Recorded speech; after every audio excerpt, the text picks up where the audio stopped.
how do I say this? Bring back hurting old people as a heel tactic. Oh, yeah. You know? You don't remember that when... I do remember that. It always pissed me off as a kid. I'd be like, you can't hurt old people. Who was it? They're like kids. The Shug, Shane Hollister.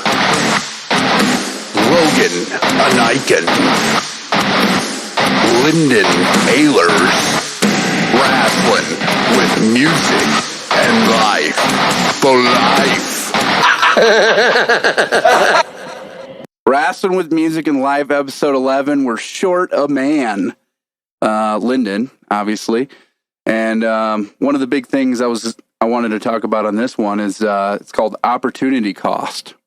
That's a business term I learned in my 10 years of Scott Community College before I finally graduated.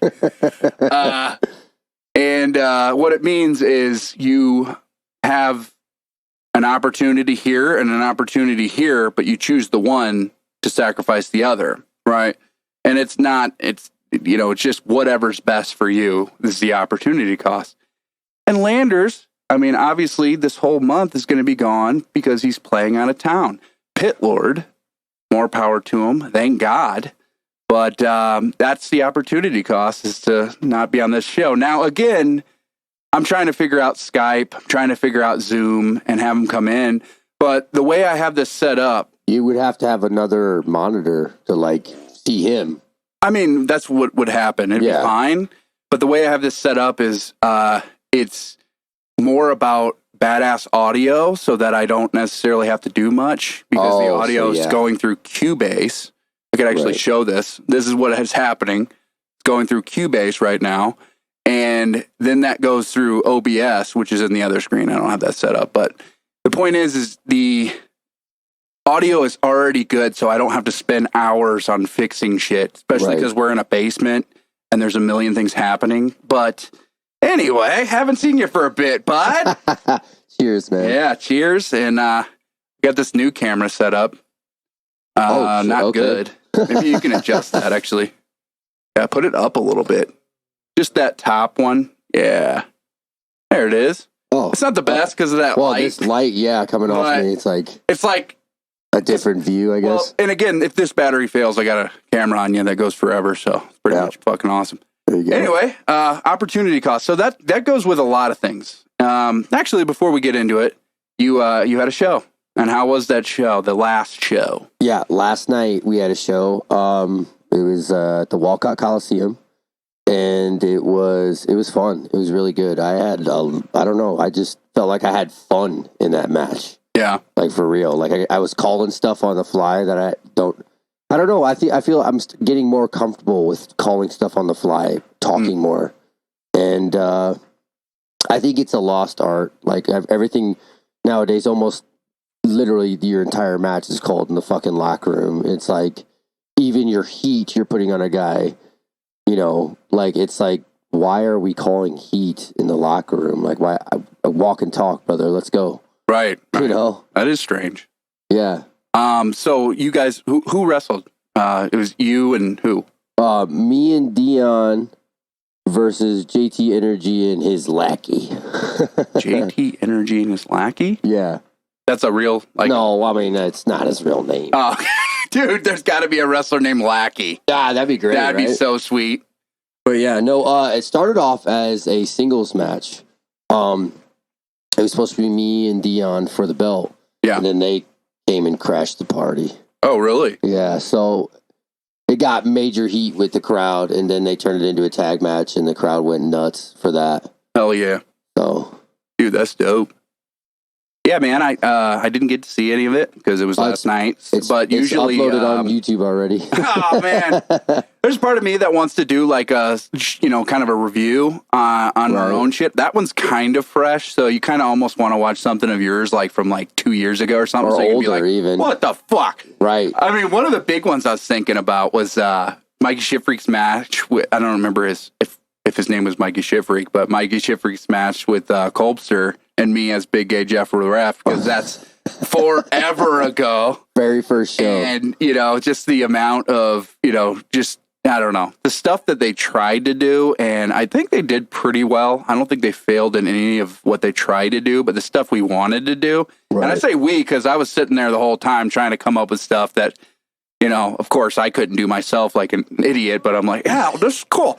You just hang them like this. Like, just not good for your body at all. Oh, no, none of it is. Anyways, it's terrible. Like, I'm hurting right now. And, again, I had a bunch of ideas that, I still have, but I just did not get out that particular day, which is fine, whatever. But, there's an opportunity cost. And again, back to it, you have that. So your opportunity cost in life is that you have to get booked and do what you love. Right. And if you do that, you miss out on a lot of things. Right. One of the biggest ones is like, even down here right now, this is amazing. I love being with you. It's great. But then you miss out on your family time. Right. You know what I mean? And like the prioritization of your family time and what you want to do or love to do, it really fucking sucks, man. There's an opportunity right now. And especially just because I think you're doing exactly what you need to do. Looks like you're getting leaner. You're doing a bunch of stuff that's right. Right. And we all do things that are wrong a lot. Yeah, but it looks like you're doing a lot of right stuff, right? I'm trying. And again, the opportunity cost is going to come in though when somebody says, especially a big booker, maybe it's Booker T. Yeah, got to put a pun in there. If Booker T comes to you and says, "Brother, I need you every fucking weekend," obviously that's going to be somewhere you're going to have to fly into. That's the opportunity cost. You're going to have to do all that, which is what Lyndon is actually doing right now with Pit Lord. They're like flying places. They're playing outside of a state. Great for them, but then they miss out on whatever else they wanted to do or family or friends or whatever. And I'm sure, obviously we know Colbster. Colbster misses out on family and friends all the time. That's the opportunity cost of how he got as big as he did. Yeah. So anyway, speak to that a little bit. You have that a lot. You have a son. You have things that you want to be a part of, and it's like I think he's at an age, Axel, where he's like, dude, I want my dad to be a badass. So I don't think he minds as much. Oh no, I mean, if it was up to him, dude, he'd come to every show with me. Like once I get my radiator fixed in my truck, I might just drive him to Chicago and do the shows and have him hang out with me the whole time. Dude, that'd be dope as a kid, man. Yeah. Like, I just want to, he wants to be at the shows and stuff and have fun. And, I know he's like, he wanted to come up to the last Chicago show, and I was like, buddy, it's a 3-hour ride. We got to be there super early. Then you have to wait the whole show, and then we get to drive home. What's his age again? He's 7. Okay. Yeah, no, he's like, 3 hours, that's nothing. And then after the first 20 minutes, like, Dad, when's 3 hours up? Oh, yeah. Seriously, dude, that's not even a joke. This is coming from the kid who fell asleep during the new Batman movie. It was a very expensive nap I paid for. Oh, my God. Yeah, I heard that was a really good movie. It was awesome, dude. Yeah. I liked it. It's really hard to get into something that's already been done 4 times now. Well, it was still done differently. It was shot differently. Yeah. There were some parts that almost seemed edgy, borderline, scary movie, with the music and the way they shot stuff. I did hear that. And the way you first see Batman walk up, it's the whole beginning before you see him is huge build, and it's slow, but it's fucking sweet. It's really good. It was probably one of my favorite Batman movies.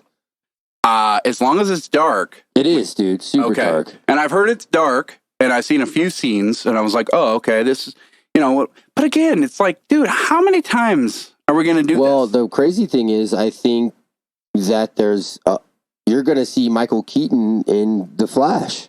You know that, right?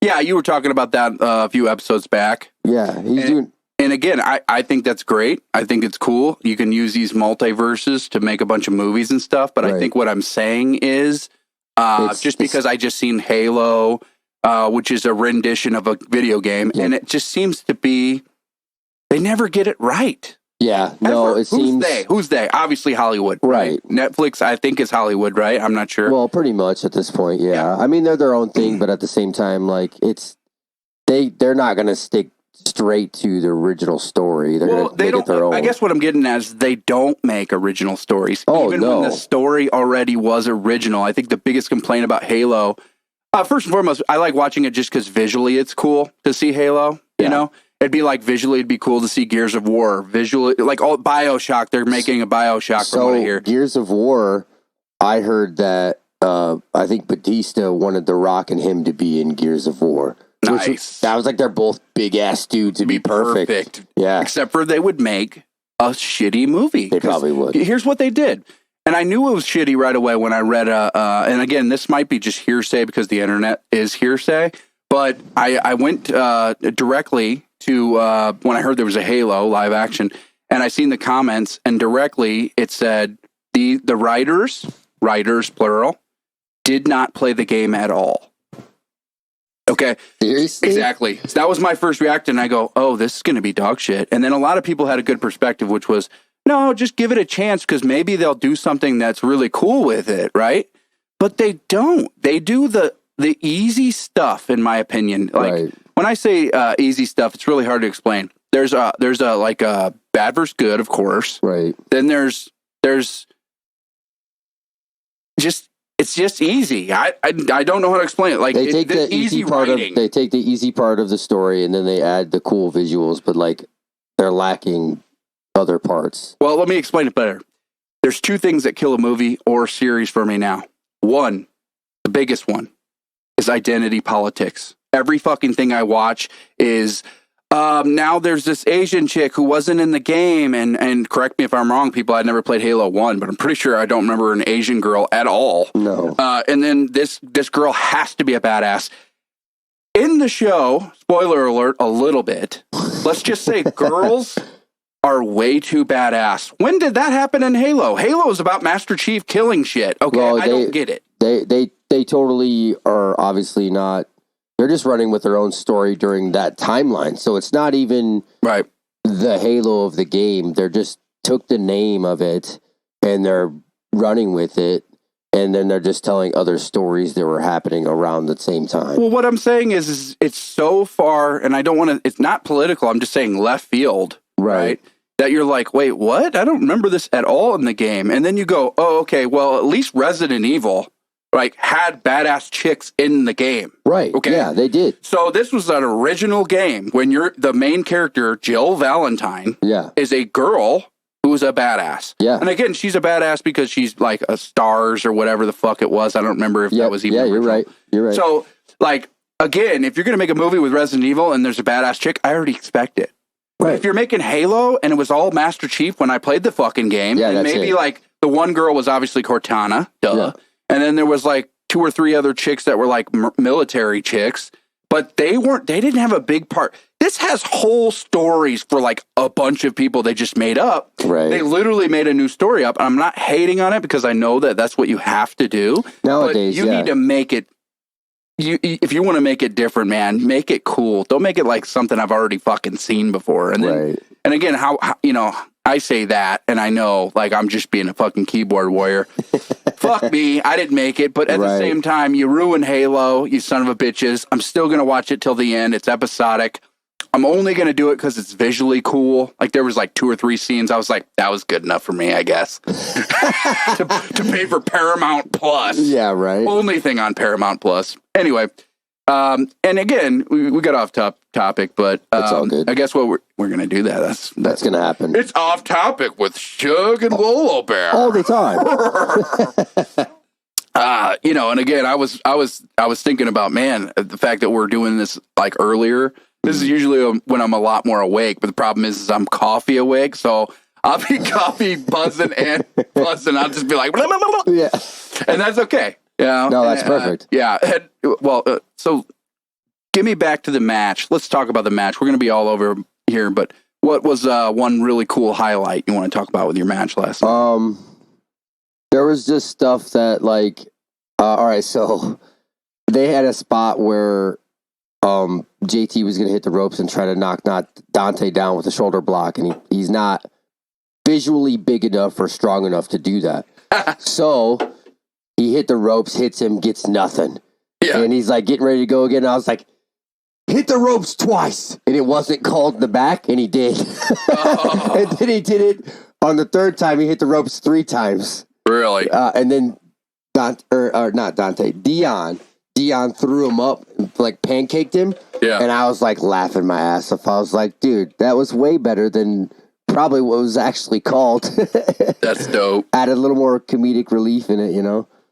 You want me to give you an idea, a booking? Yeah, let's hear it. It's not a booking. I don't even know if this is a booking. Let's just call this segment Lolo Bears booking the territory with the Shug. Yes. It's not booking. This is just an idea that I want to see more because it only happened. It was actually pretty rare in wrestling that this happened, but there's probably enough pro wrestlers, and you probably know a lot of them, especially in cities, that are retired and they're older. Let's just say 60s, 70s. You might know some people that have been out of the business for a while, and they would love an opportunity. Now, this is like the inside of the booking. They love the opportunity to maybe just do one thing that's random, you know, and they don't have to be a part of any sort of like, you know, anything. But I just imagine the Shug. Now, this is heel. This is heel. Most of my ideas are probably heel. The Shug, right? You show up and you're in wherever, you know, it doesn't matter the city because this is going to go over no matter what in a bad way. But it's going to get the heat you want. How do I say this? Bring back hurting old people as a heel tactic. Oh, yeah. You know? You don't remember that one? I do remember that. It always pissed me off as a kid. I'd be like, you can't hurt old people. Who was it? They're like kids. Dude, who was it? I think it was Kevin Nash. Bro, Bubba Ray put fucking Mae Young through a table and everybody shit their brick. That was one, but then that happened even earlier in the 90s. I think Kevin Nash as Diesel pulled Mad Dog Vachon over the fucking guardrail and pulled his fake leg off. I was like, holy shit, They knew how to do it then. Dude, seriously, that's like, that shit gets heat, bro. Well, so, okay, this is my scenario. You're in the middle of a match when you're trying to get the most heat, I think. I don't know, that could be wrong. Maybe it's, whatever. I don't know psychology. The point is... sometimes it's wherever the most heat is needed. If that makes sense. You put him as a plant in the crowd. Right. This older person who was a pro wrestler formerly. And all they have to do really is take like one bump. They're old. Right. So each town you go to, you have one different plant that goes to the town. You pay them whatever. You say, hey, you want to take a bump tonight? And then, get me over a little bit. And of course, some older person who's been retired, they'd probably be like, fuck yeah, dude, that'd be cool. Right. And again, I don't know, that somebody, you're in a business that can reach out. Like AAW could probably reach out to somebody. Right. And it's like I always have to add humor to it because that's my thing. But like in my head, it would be fucking hilarious if accidentally, even though you're a heel, you always fuck up an old person at every town in the crowd. Like maybe in my head, it's like you go to super kick somebody next to the guardrail and you just hit that old dude. Smoke him. And then people you do the whole gimmick where they have to get on a stretcher and shit and ambulance and all that. And it would just be over as shit. Cause you would just continue the match like you didn't care. I wouldn't even care. Wouldn't even care. Oh, wow. Did you fall down and break your hip, old man? Sorry. So bring back hitting old people. Beating up old people. That would definitely get massive heat with the way society is right now. Well, you can't do it with kids. No. For sure. That's the way society is. But you can definitely do it with old people are fine. They're still adults. Right. And if they're consenting, and of course, like I said, a former pro wrestler, somebody who knows the business, and maybe they don't have to know the business as much as they didn't, constantly wrestle, but they know how to take a bump or they can make it look good. Dude, that's even an actor, like an older actor. Right. You know what I mean? Like I stage slap them or something. Oh my God. It doesn't matter. Like they just, dude, if I slapped an old person, instant heat from everyone. It doesn't matter. Even the boys in the back, if I didn't tell them it was a plant, they'd be like, what the fuck was that, dude? And that's what I was going to say next. Do not tell the boys at all. Exactly. This has to be straight up, just between you, the booker, and the fucking old person, and everybody, even the wrestler you're wrestling. Yeah, don't even tell him. Until he starts to be like, whoa, dude, man, that's fuck. Then be like, it's rigged, man, calm down.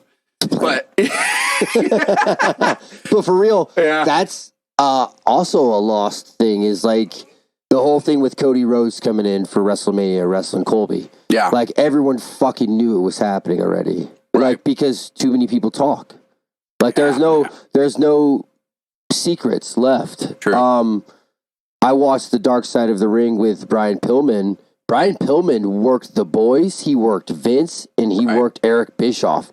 That is fucking unheard of and amazing. And like when I was watching that, I was like, just the worst timing ever for his career and his car accident and stuff. Yeah. But like, he would have been a main event star in WWE, like during the Attitude Era. I thought he was. Meaning, like, I just, like, as the little he did, Pillman, I mean, dude, he was like, there's just, he had it, you know, like, you always hear about that. He just had it. He didn't even need to say anything. He reminded me of Kurt Cobain a lot, just by how he kind of looked like Kurt Cobain, like, if Kurt Cobain was jacked. But, that's true. No, like, if Kurt Cobain was jacked, he'd look, I mean, but he just had that, like, mystique where it was like anything could happen. Right. That was kind of where I was like, yeah, with Cyclone, I was like, that'd be cool, except for I'm in a backyard, front yard. Different, the front. And again, we think of these things, we go, man, this idea would be cool. Maybe it wouldn't play everywhere, but I think the old person getting smashed, and I mean smashed, plays everywhere. Oh yeah. And especially when people think it's not like, whoa, that's not part of it. That dude's bleeding. This accidentally happened last night. Ketchup or whatever. This accidentally happened last night. Oh, no shit. One of the students did a dive and he landed on an old woman. I was like, was it after the match in a bed? No, it was. Oh no. It's called a muff dive for ladies and gentlemen. Go ahead.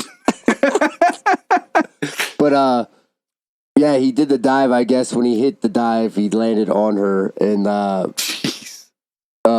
Nick Merrick Brave was like shaking the wrestler's hand. He was like, "Don't be doing dives on old ladies anymore, okay?" And I started laughing. I was like, "That happened." Suicide dive? Yeah, it was a suicide dive. Let me talk to you about that.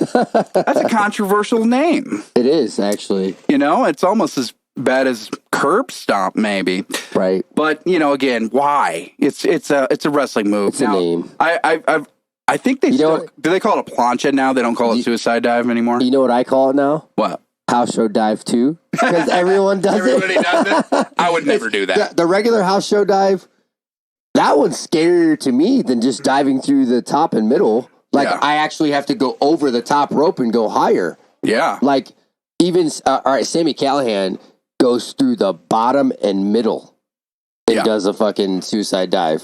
So it's like a low pay plancha. Low pay. Yeah. Okay, so like the suicide dive is house show number 2. That's what I call it now. Dude. Because you could do that at a live event and all a dude has to do is just hug you. That's it. You know what I mean? Like some guys do that. Hey, do you want me to hug you or stop you? And I'm like, yeah, please hug. Right. Because I just heard the story of Sami Callihan doing it, and a guy stopped him and then like fell back. But when he stopped him, all of Sammy's body weight went one way and it snapped his leg. The same way I broke mine, tibia and fibia. It's one. Okay, so another Lolo Bear idea. Obviously, you would definitely break your tibia and fibula if you do this incorrectly. But I always thought it'd be cool if somebody could actually do it right. And again, in my head, it's just death. That's what's right. Somebody goes for a suicide plancha, and somebody have to be this person. The other person outside would have to be ungodly athletic to do this. But you just go left or right, whatever way is easier for the person, and they do a drop kick to the person as they're coming through the side. It could happen. Oh my God. And I just want to see it so good. Now, of course, I'm thinking about the WWE like nice rails. That maybe he could like get drop kicked and it would just push him into that, but it would just be death. Like if you did a you real would think drop so, kick. But like honestly, there are guys with timing and athleticism who could do that. I'm sure it's already happened, by the way. I'm sure it has too. But I did a spot with Jimmy Jacobs one time because I watched him do it in ROH where he went for the suicide dive. Yeah. And the guy moved and he just hit the damn guardrail. Just smoked the guardrail. And then ROH, they had those aluminum. So like when you hit that thing, it was like boom. Yeah. It was so loud. Oh my God. And we did it in AEW. And then Jimmy got color and like. it was. I thought Jimmy was gonna go for it. Right. Because there are things like where Jimmy Jacobs would. I always say this to people. I don't know what Jimmy Jacobs I'm gonna get today. There's the Jimmy Jacobs who is like, all right, I'll do this, I'll do that, I'm good.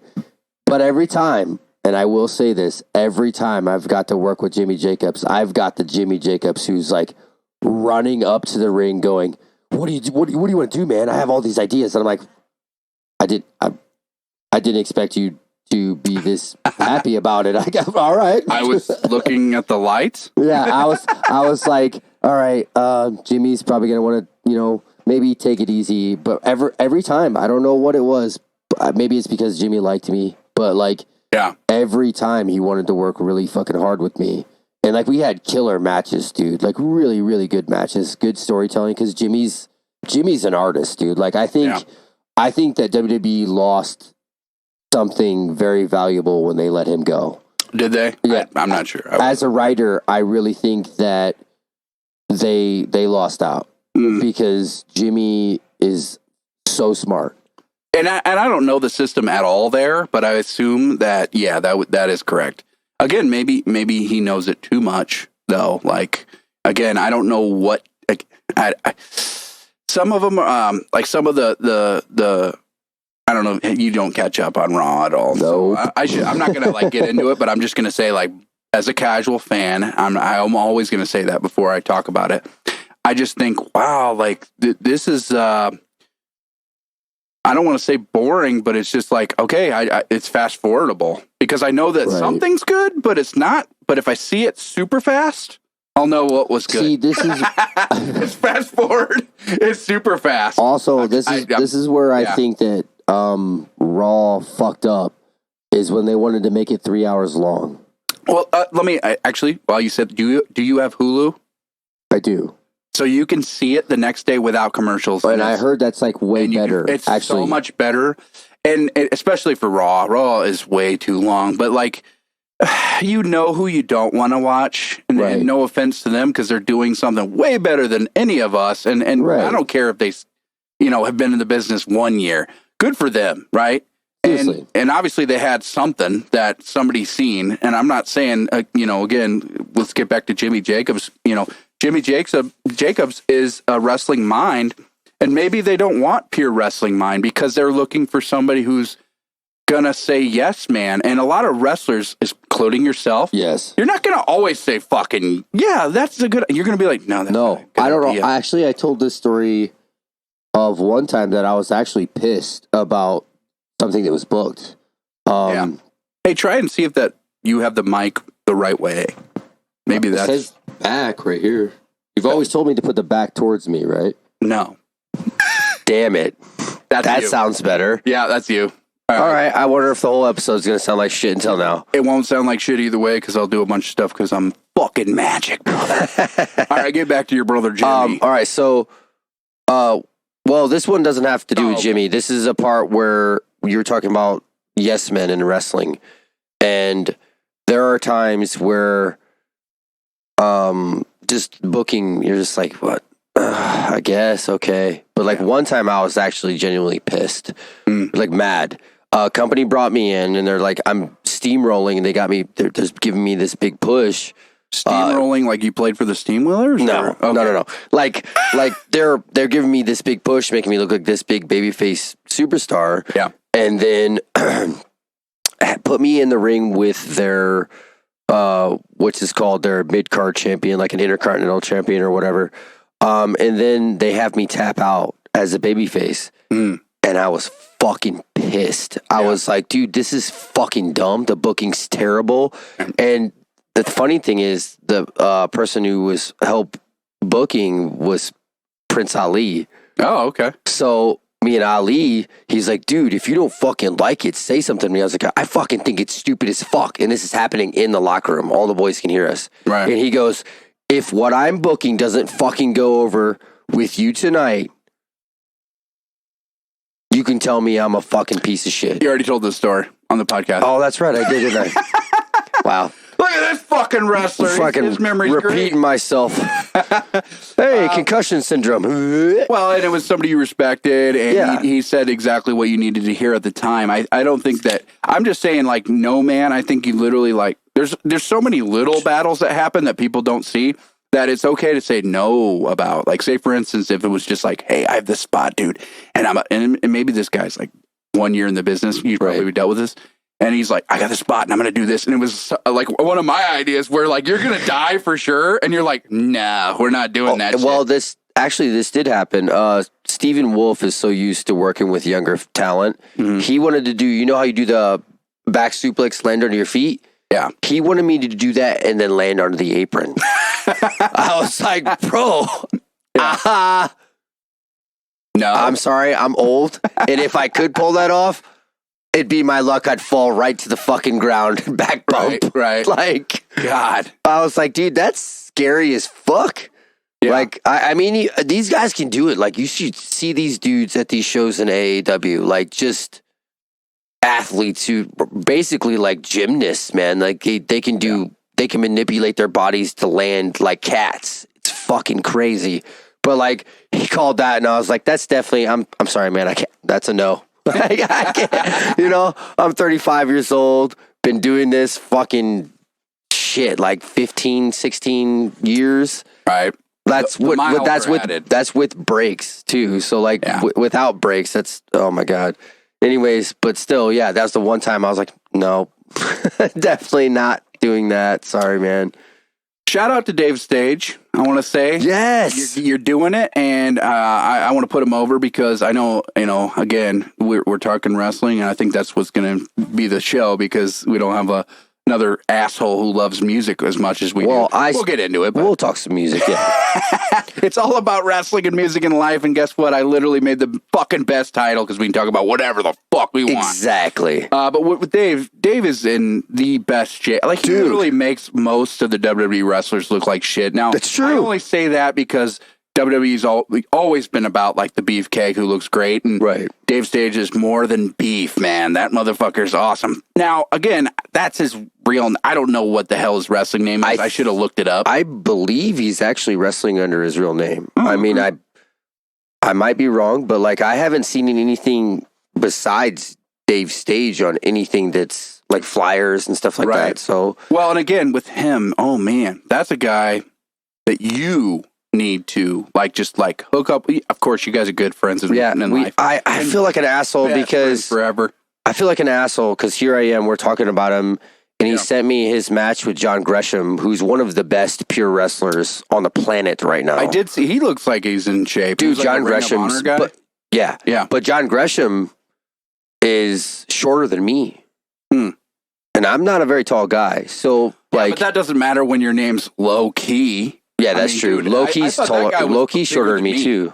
Loki's shorter than me too. But he's in shape, and again, if you're in shape, you're not the the Dave Stage right now, right? But you know that you could get in shredded shape. You've done it before. I mean, you're really good for a while. I wish Dave lived here so I could just fucking go to the gym with him. Honestly, well, that's what. And then he could feed off me with wrestling. Well, and that's what I was getting at. It was like somebody like Dave, you almost want to take him under your wing because he looks like a bright star. Now, again, bright star for what? A lot of people would say, age might be a factor. I don't think it is because somebody named DDP that existed during a time when it was a factor for sure.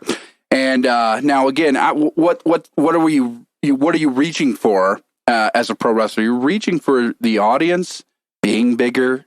You're reaching for your purse getting bigger. Yeah. For most people that don't know, the purse means what you actually got paid. Yep. I don't know if that's a wrestling term. That's a certain. Well, I mean, it's very. Sure. I mean, like it's that still fits. Yeah, they call it purse, and I always think it's really funny for some reason. Yeah, it's hilarious. Now we won't call it wallet or anything. We'll just call it purse. What they should call wrestling pay is your fanny pack and how big it is.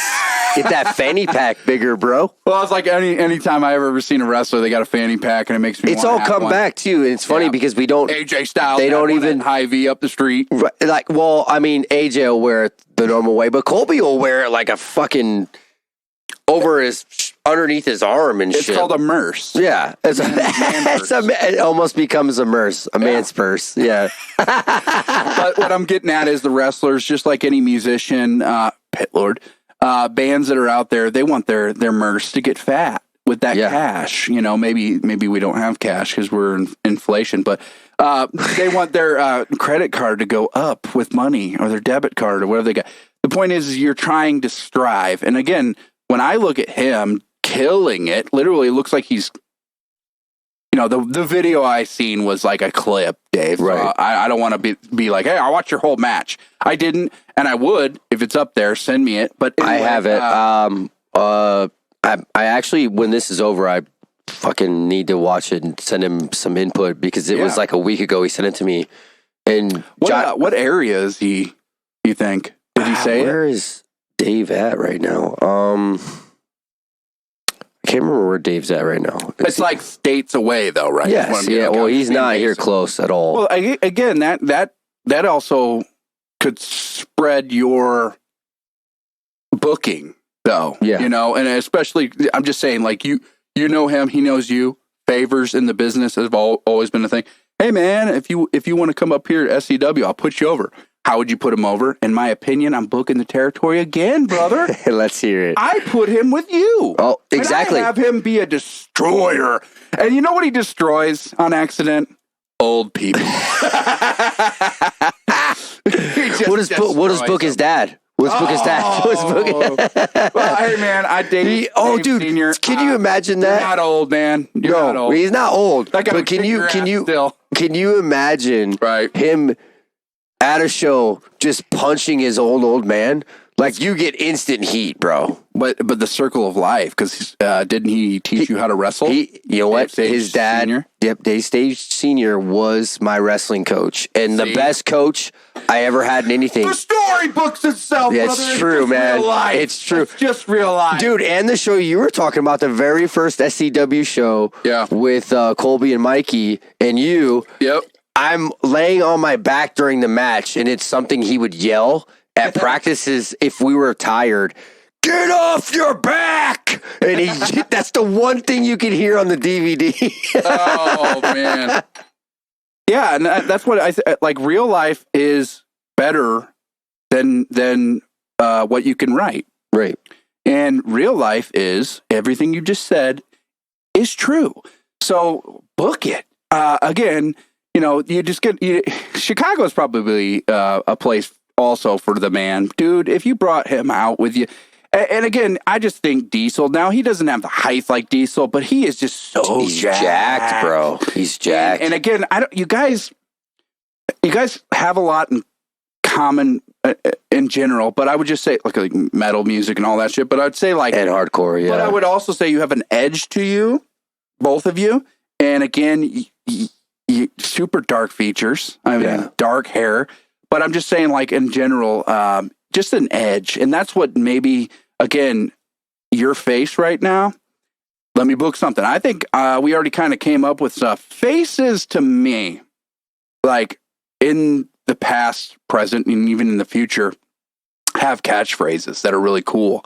That's probably the biggest thing that puts them over. It's really shitty because it should be their work.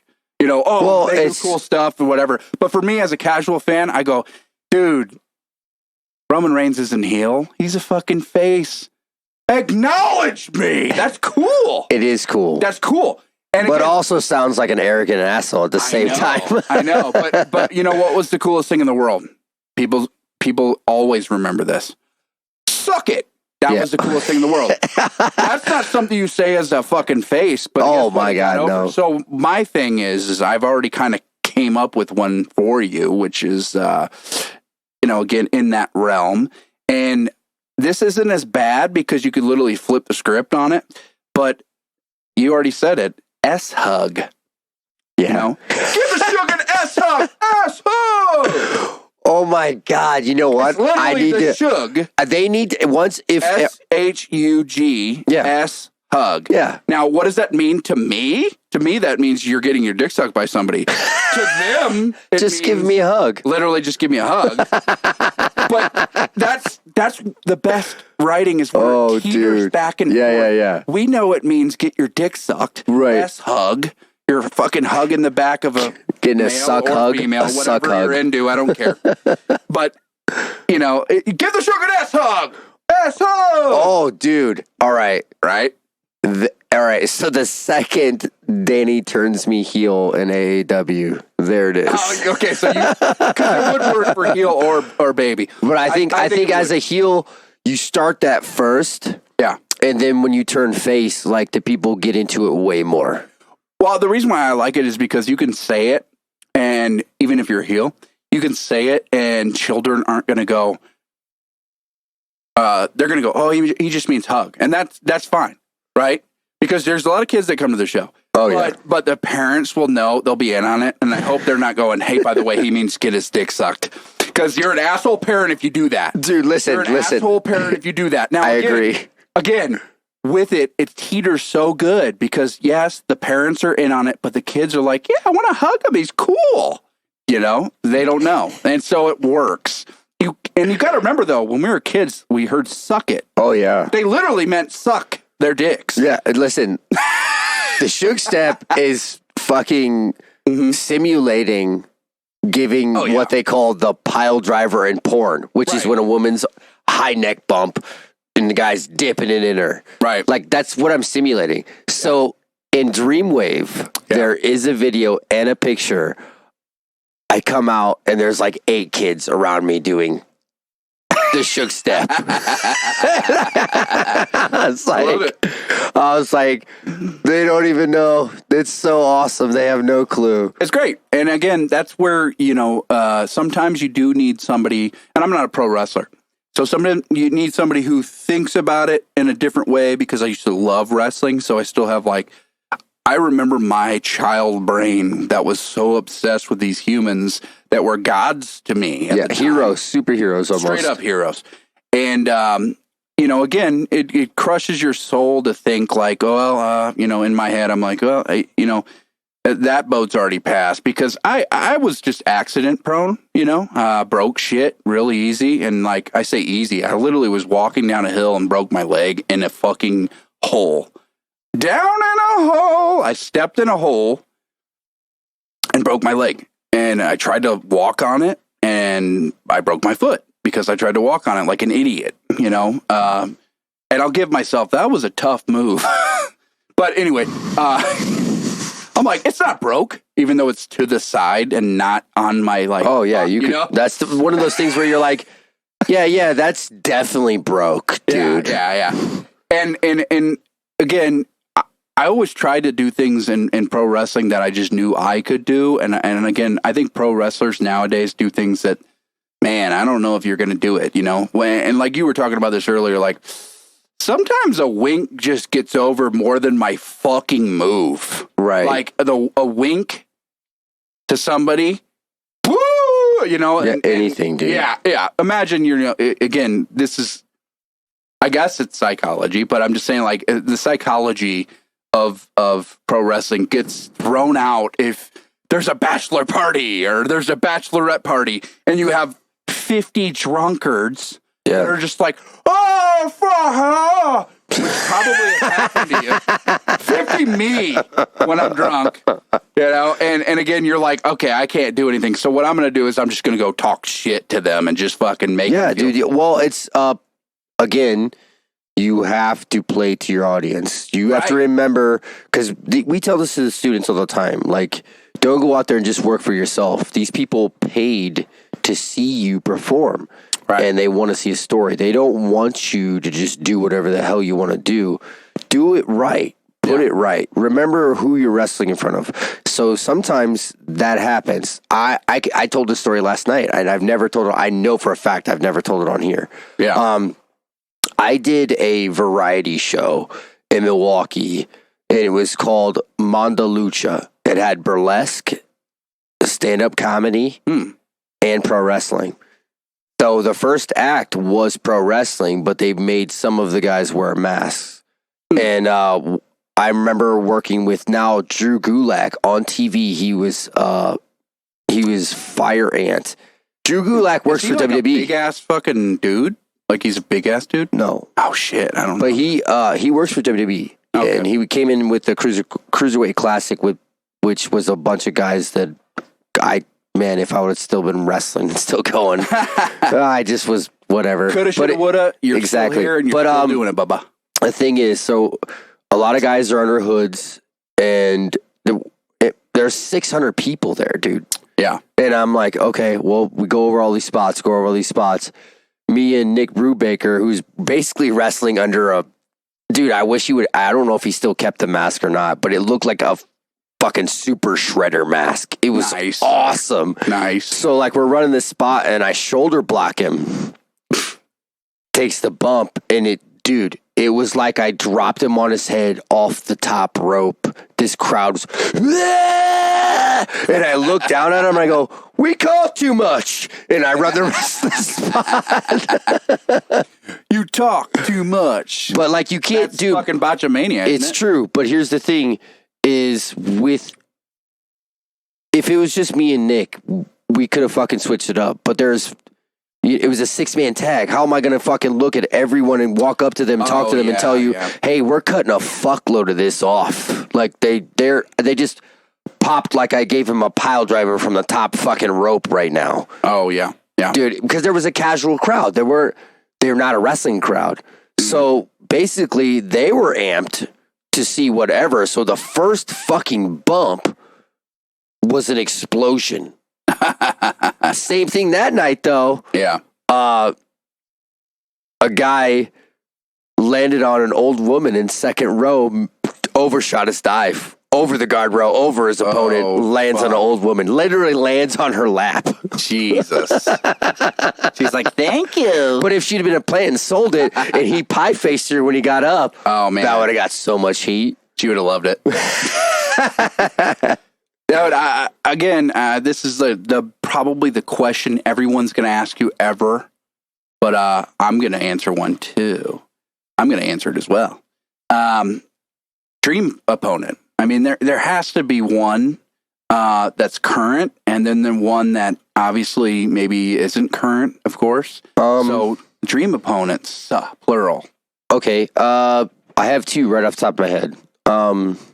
One I had a dream about. I told you it was on another podcast. Was Edge, because we brought him up. It. Yeah, best promo I have ever fucking seen in my life. And Rhea Ripley being with them now, dude, she's phenomenal. First off, she is my WWE crush. Like, if is that your dream opponent? No. But she's way more jacked than me, so I would feel very right at home. You'd literally be. I book it. It's Latino Heat. She's. Oh China, yeah. Oh my God. Like, hey, you're like Pepe Le Pew. Like, dude. Hey, what are you doing, girl? There it is. There's a story. WWE. Bring me in. Bring the Shug in to be Pepe Le Pew, you idiot. But yeah, no, for real. Like I have a huge crush on her, and I think her work's pretty good too. So, like, yeah. And again, Edge. There's a reason that Edge is picking who he's picking. Fast forward through you, brother. Right. You are old school. If I was wrestling against Edge, like you just said, that's a cream dream, because I can make fun of him and he's not going to go tearing up. No. He'll make fun of you better. He'll make you better. Oh. He's the Rock right now. Yes, His promos are insane. And it's probably because he says, no, I'm going to do it this way. Well, yeah. Well, that's another thing about WWE is somebody wants to hand you a script of your promo, which is like, who the fuck wants to be like, oh, let me just read this? I guess if you're a straight up actor who has to do scenes, yeah, you have to do that. But like, if you're trying to be your character that is you at this point, it's kind of hard to just. The word is organic. Yeah. What is organic? Organic, yes. Organic is you. You're a human being, an organic human being, and you're in this fucking ring. You're the Shug, and somebody just called you a little bitch in a different, way.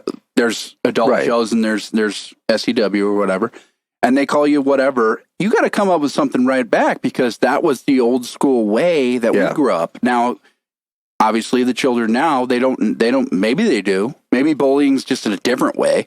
But no, it still happens. I just mean shit talking. But I just mean, yeah, but like, well, the whole I mean, I think the whole like giving each other shit like we did as kids, which obviously everyone found out that I had a short fuse and it was real easy to fuck with me. But I'm trying to thicken your skin, buddy. I think I did. So you did. But also, like, Mikey can still do it somehow. That motherfucker can still get under my skin so easy. And I forget that I'm like... Man. He loves you. I know. And I love you, too. And that's the thing is you love me and you want to give me shit when I'm fucking up. You know, if I'm going overboard with drinking or something, you're going to be like, dude, come on, man. Right. And that's what I need. That's what you need. That's what everybody needs. You need a best good bud. Now, again, you and Edge would be so cool. Dude. Like I said, that how I want to book it. Can I book it? Yeah, let's hear it, dude. I'm already stoked, bro. I want you. They're doing their entrance. It's like straight up Brood right now, which is awesome. It's awesome. He comes up, right, and then you just attack him right then, and nobody knows who you are. They're like, "What the fuck?" Almost like a fan. And by the way, it's on the top of the stage. Attack him and Damian Priest with a chair. Bam, bam! Hit him for no reason. Okay? Then you pick him up, and one of them, probably Damian Priest, you do the Shug move through a table down on the side. I don't know what is your move, actually? Well, actually, I've just been using like a buzzsaw kick as finish, but... Perfect. But I also still... do the God's Last Gift. But I helped create that, so when Dearborn was like, "It's your own move, jabroni," you can suck my whole asshole because I helped create that move and I was the first motherfucker to take it, so fuck you. Yeah, Alexander Van. Good dude. By the way, he's the one who set up the show at the West this Friday. Yeah. Yeah. Well, again, so Buzzsaw Kick is even better. Shouts out to... Tajiri. Yes, for sure. Tajiri, Shug, you get him right next to the edge. Damian Priest. Right next to the edge. Of the stage. You just look, just kind of pull his head up a little bit. You don't know who I am, but I'm here.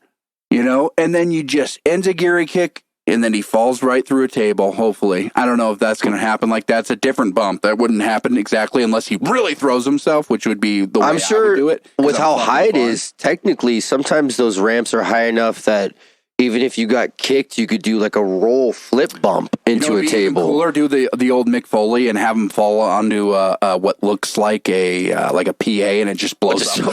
Dude, that by the way, that bump probably sucked way worse than going through tables. No, it didn't move at all. It was just like, yep, fuck your body. It didn't break his fall. He just hits it. Oh my God. So then, obviously keep Edge. So he takes a big bump. You keep Edge there, and you say, "I'm trying to join your crew in a better way. Like, right. I want to be with you. I'm better than him. What's this fan doing? Why is he with you, not me? Like some kind of weird, creepy shit. Creepy shit. And then like security takes you out. You get arrested. They do the whole thing, whatever. And again, that's setting you up with Edge. You should be with Edge as a psycho. And then easily. He's like, you can't be a part of this. Because I feel like Edge and Priest need something different because when you have AJ Styles and he's cookie cutter right now and he does great. He's amazing. He's one of He's hands down the best. He's probably the best, one of the best. Besides Colby, he's the best pro wrestler they fucking have. For sure. And he is amazing. And I'm not taking anything from him, but I'm just like, there's something weird here that I just want to see. And I've seen it before. I'm not saying there hasn't been psychos in wrestling. They've done that angle, but I want to see it again. It's fresh. And that's my booking. Now, again, continue because you had another wrestler. You wanted to wrestle. Oh, yeah, of course. Chris Jericho. And then if we got to work together, we'd bring him on our podcast, and he'd bring me on his podcast, and boom, boom, boom, boom, boom. Hey, Chris Jericho, do you want to come to a basement in Iowa? He's been other places. We can get him to Zoom, I guess, if you ever figure that out. Dude, I want him to fucking tell the story of me as a kid. I'm just kidding. Oh, yeah, right. He's probably never going to remember that. How many people that guy's met in his whole life? Wow. So Chris Jericho is a great one, man, because it's actually conceivable. I literally think that you could wrestle Chris Jericho. I just think that you need to, and I'm saying you because it is on your shoulders. You do have people booking you. You have people that are helping you in the sense that they're doing the business side of things. And that's tough. You don't have opportunity costs. You don't have the time to invest in learning everything there is about business. There's so much. I literally went through hours of bullshit business classes. And I was like, oh, I knew that, but I didn't know that because I needed somebody to say that I knew it, right? Oh, that's real? You do that? You do that in negotiation, which is a literal thing in business. Now, so you look at, say for instance, wrestling Chris Jericho. Yeah. Jericho has one of the coolest business senses ever. Well, that's why that dude's got his hands in so many pots. It's not. Yeah. He's got his band. Yep. He writes books. And also, when they one time brought him on Talking Dead after an episode of Walking Dead. Yeah. And he had the most insight on things, and he pointed out little things that progressed the story. Even when I was like, dude, holy shit, that makes all the sense. Right. And even the host was like, we should just have you on every night. He's like, I'm too busy, idiot. Yeah, but fucking getting paid. But for real, Jericho, yeah. I really think is hands down probably a genius. Legit. Talk is Jericho. Yes. Which is his podcast name. No, and I follow him because I think he had probably the biggest impact on me. Just being a bright, just again, business. He's got it down and he's cornering every market. And I say it because how he does it is different. When you put other people over and you're not constantly, and again, I don't want to talk shit about Goldberg, but I heard a lot of stories. Well, yeah, that's all well known. Me. That's all well known. For you. That's all well known. Yeah, and again, you'd wrestle Goldberg though in a heartbeat, would you not? Well, here's the thing, but that part where Jericho wanted to do business and Goldberg was like, why? When I can just pick this guy up at any point I want to and throw him in the second row. And that's an exact line that he used, by the way. So thank you for just telling me what my opponent would be. Big Show.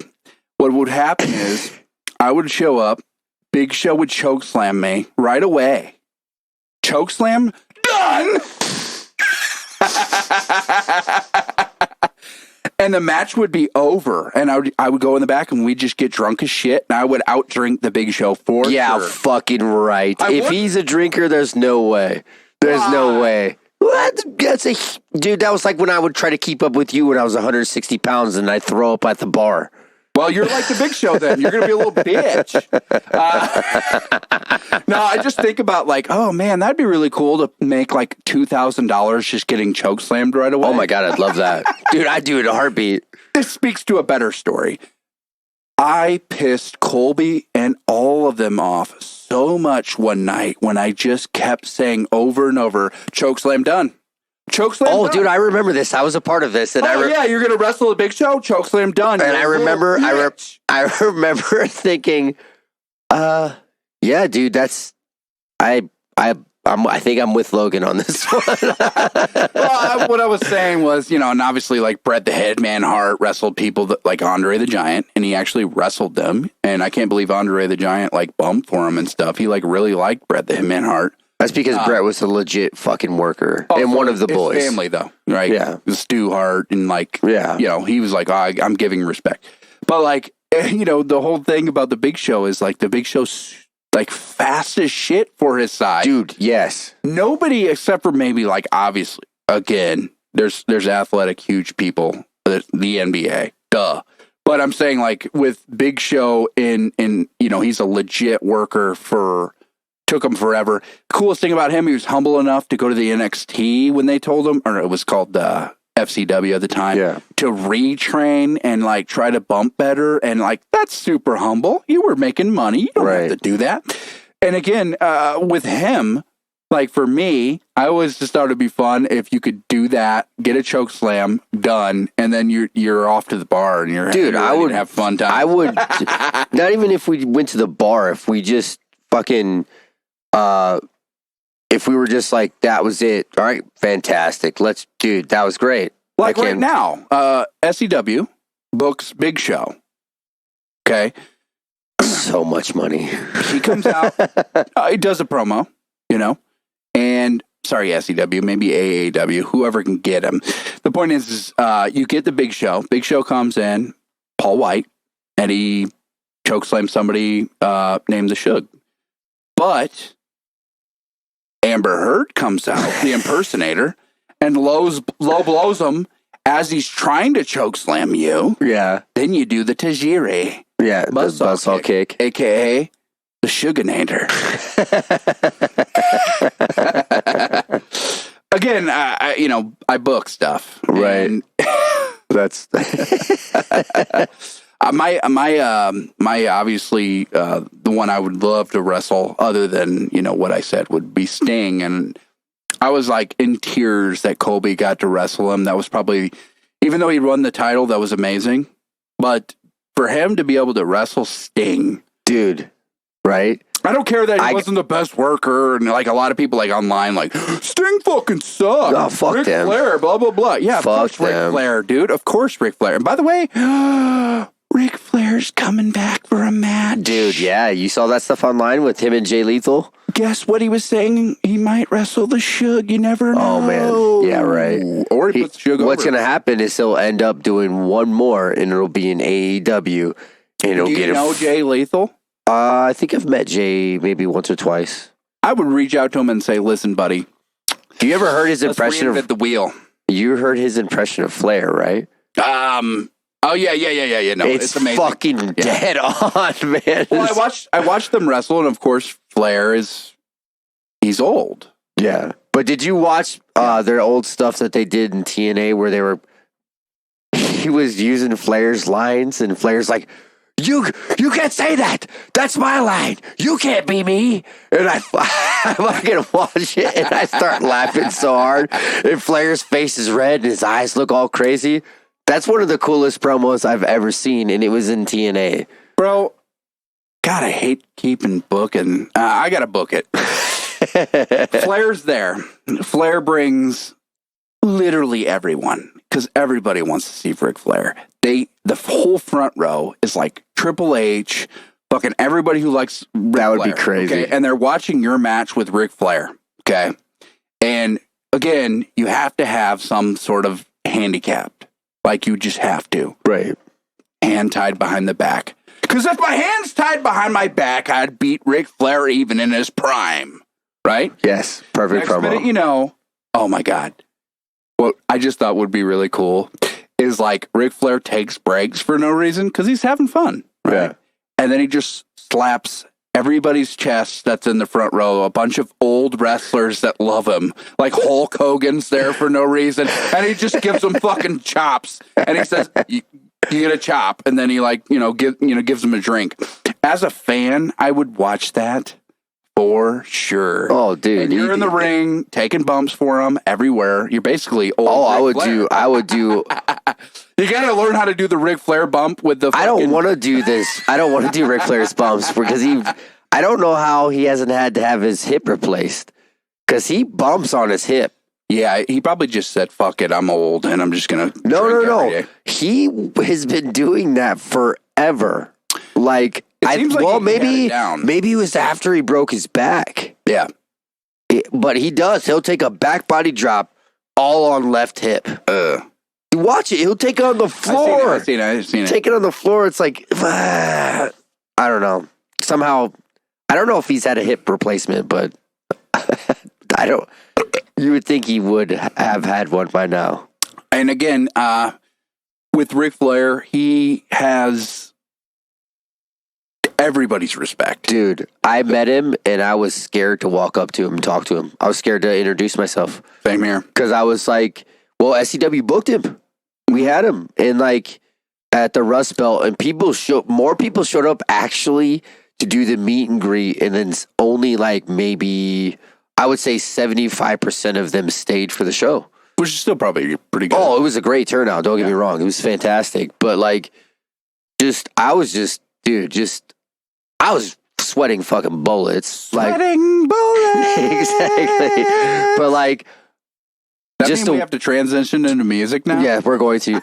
Just to walk up and introduce myself to the man.